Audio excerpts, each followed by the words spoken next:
দিনহাটার ভেটাগুড়িতে তৃণমূল সমর্থকের বাড়িতে ভয়াবহ অগ্নিকাণ্ড, এলাকা জুড়ে চাঞ্চল্য।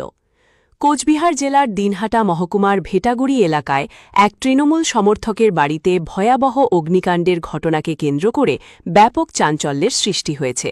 স্থানীয় সূত্রে জানা গিয়েছে, হঠাৎ করেই বাড়িটিতে আগুন লেগে যায় এবং মুহূর্তের মধ্যেই সেই আগুন গোটা বাড়িতে ছড়িয়ে পড়ে। দাউ দাউ করে জ্বলতে থাকে বাড়িটি। আগুনের লেলিহান শিখা ও ঘন কালো ধোঁয়া দূর থেকেও দেখা যায় বলে জানিয়েছেন স্থানীয় বাসিন্দারা। ঘটনার সময় বাড়ির সদস্যদের মধ্যে আতঙ্ক ছড়িয়ে পড়ে।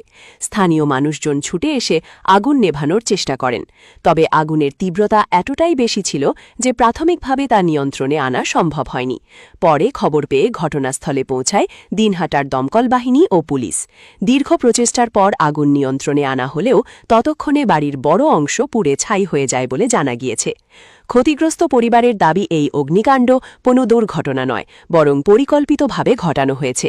তাদের অভিযোগ, রাজনৈতিক উদ্দেশ্য প্রণোদিতভাবে কিছু বিজেপি আশ্রিত দুষ্কৃতী এই ঘটনার সঙ্গে জড়িত রয়েছে। যদিও এই অভিযোগের সত্যতা এখনও প্রশাসনের পক্ষ থেকে আনুষ্ঠানিকভাবে নিশ্চিত করা হয়নি। ঘটনার জেরে এলাকায় ব্যাপক উত্তেজনা সৃষ্টি হয়েছে।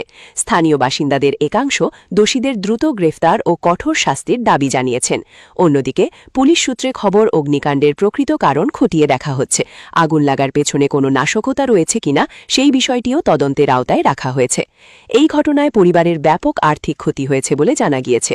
বাড়ির আসবাবপত্র, গুরুত্বপূর্ণ নথিপত্র এবং দৈনন্দিন ব্যবহারের বহু সামগ্রী আগুনে পুড়ে নষ্ট হয়ে গেছে। ক্ষতিগ্রস্ত পরিবার বর্তমানে চরম দুর্ভোগের মধ্যে রয়েছে। ঘটনার পূর্ণাঙ্গ তদন্ত শুরু করেছে দিনহাটা থানার পুলিশ। প্রশাসনের পক্ষ থেকে জানানো হয়েছে, তদন্তে যে তথ্য উঠে আসবে সেই অনুযায়ী প্রয়োজনীয় ব্যবস্থা গ্রহণ করা হবে।